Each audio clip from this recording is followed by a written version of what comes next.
तो hello students, देखते हैं ये वाला क्वेश्चन 2019 का है और अच्छा क्वेश्चन है। The two wire A and B are carrying the current I1 and I2। ये दो वायर हैं I1 और I2। I1 में करंट ऊपर की तरफ है और I2 में करंट नीचे की तरफ है, यानी अपोजिट डायरेक्शन में करंट है। और हमारे पास एक कोई थर्ड वायर है C। हमें बताना है कि C वायर को कहाँ पे रखें, किस से डिस्टेंस A के रिस्पेक्ट में, A से कितनी दूरी पर रखें कि C वाले वायर पर नेट फोर्स कितना हो जाए, जीरो हो जाए। ठीक है ना, तो हमें नेट फोर्स कितना करना है, इस पर जीरो करना है। तो वो ऑप्शंस कौन कौन से एक्स की वैल्यूज पॉसिबल है। तो देखिए, इसको इस पूरे पार्ट को हम थ्री रीजन में डिवाइड कर सकते हैं। एक पार्ट तो ये है जो ए के लेफ्ट साइड है, इसको रीजन 1 लिख सकते हैं। बी और सी वाले रीजन को हम लोग 2 लिख सकते हैं। और सी के इधर की तरफ का जो रीजन है इसको 3 रख सकते हैं।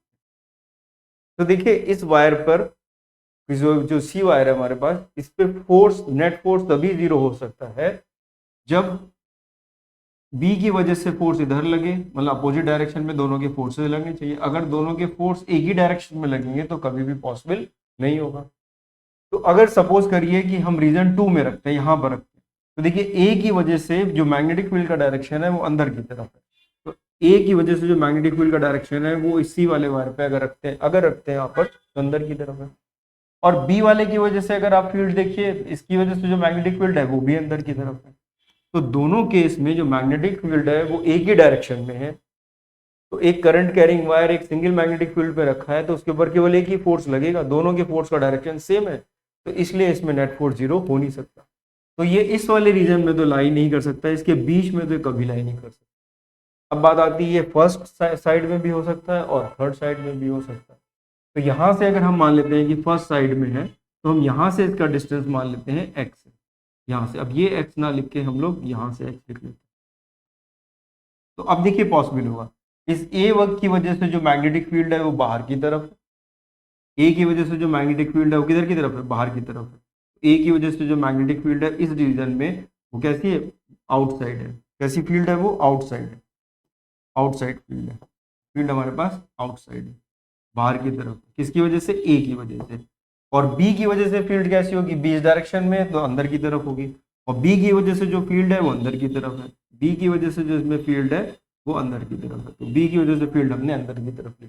तो दोनों फील्ड अगर अपोजिट डायरेक्शन में है, तो वायर को अगर हम यहाँ पर कहीं रखेंगे, सी वाले वायर को अगर यहाँ पे रखें, तो पॉसिबल है कि हमारे पास सी की वैल्यू, सी जो वायर पे फोर्स लग रहा है वो जीरो हो जाए। तो बस सॉल्व कर लेंगे इसमें। तो इसमें हम लोग को बस फोर्स लिखना है, तो फोर्स हम लोग यहाँ पे इस पे लिख के देखते हैं वैल्यूज इसकी, तो आ जाएगा हमारे पास। तो इस केस में फोर्स देखें तो यहाँ से फोर्स जो लगेगा, इसमें करंट मान लेते हैं कुछ फिलहाल कितनी जा रही है, आई। तो इन दोनों के बीच में डिस्टेंस कितना है, एच। तो फोर्स आ जाएगा यहाँ से। फोर्स का फॉर्मूला पहले लिख लेते हैं, mu naught I1 I2 divided by 2 pi into D, और यहाँ पर ये था एम। तो फिर अब देखते हैं इसके आगे, इसको फोर्स कैसे निकालेंगे हम लोग। तो ये वैल्यू आ जाएगी, इनके बीच का जो फोर्स है वो पहले देख लेते हैं।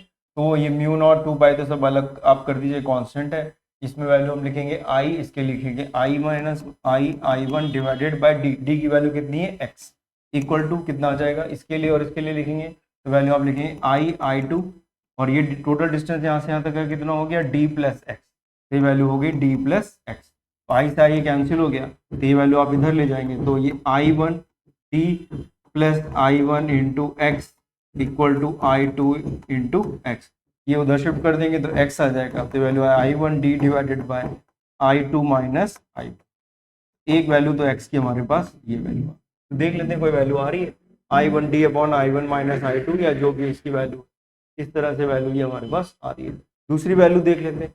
दूसरी वैल्यू हमारे हमको किस साइड मिलेगी, इस साइड मिलेगी। तो इसको हम लोग थोड़ा सा रब कर देते हैं ताकि हमें क्लियर हो जाए कि कहाँ पर हमें वैल्यू ये मिलेगी। तो अब रीजन हम इस साइड वाला ले लेते हैं, इस साइड वाला रीजन लिखते हैं।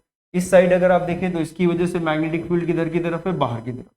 तो मैग्नेटिक फील्ड बाहर की तरफ है इस बी की वजह से, और ए की वजह से मैग्नेटिक फील्ड किधर की तरफ है, अंदर की तरफ है, तो यहाँ पे रखेगी। तो इस केस में भी फोर्स हमारा जीरो हो सकता है। तो वायर को अगर हम यहाँ पर कहीं कंसिडर कर लेते हैं, डिस्टेंस आपको याद रखिए किससे लेना है, डिस्टेंस आपको ए से ही लेना है। तो ये डिस्टेंस कितना हो गया, ए से एक्स, और यहाँ से इसका डिस्टेंस कितना हो गया, एक्स माइनस डी। तो फिर से वैल्यू हम लोग यही यहाँ पे यूज कर लेते हैं। वैल्यू हम लोग यहाँ पर यूज करें अगर इस दूसरे वाले वायर के लिए, तो फर्स्ट वाले वायर के लिए लिखेंगे, तो ये I1, इसके लिए वैल्यू आ गई आई और यहाँ से डिस्टेंस कितना हमने लिखा फिर से x इक्वल टू कितना हो गया I2 multiplied by I divided by x minus D. तो I से I फिर से ही हमने कैंसिल कर दिया, यहाँ से क्रॉस मल्टीप्लाई कर दिया, फिर वैल्यू आ गई I1x, फिर ये आ गया minus I1d equal to I2 into x, I2 into x. ठीक है, तो ये आप इधर ले आइए, इसको इधर की तरफ शिफ्ट कर दीजिए, उधर शिफ्ट कर दीजिए, तो वैल्यू आ गई I1d divided by I1 minus I2, ये वैल्यू I1 माइनस I2 और ये I2 माइनस I1 आ रहा है। तो हमारा ऑप्शन कौन सा आ गया, डी ऑप्शन हमारा जो है करेक्ट हो गया। बाकी किसी में ऐसा नहीं आ रहा है I1d upon I1 minus I2 या I1d upon I2 minus I1, तो ये वैल्यू हमारे पास डी ऑप्शन जो है करेक्ट ऑप्शन हो जाता है। तो इस तरह से इस क्वेश्चन को हम लोग सॉल्व कर सकते हैं। हाँ, डायग्राम में जो इन्होंने जैसे मेंशन किया है उसके हिसाब से लगता है कि जैसे वहाँ पे ही रखे हम सॉल्व कर लें, लेकिन हमें इतना लॉजिक लगाना पड़ेगा कि इनके बीच वाला जो रीजन है उसमें कभी भी 4 0 नहीं होगा।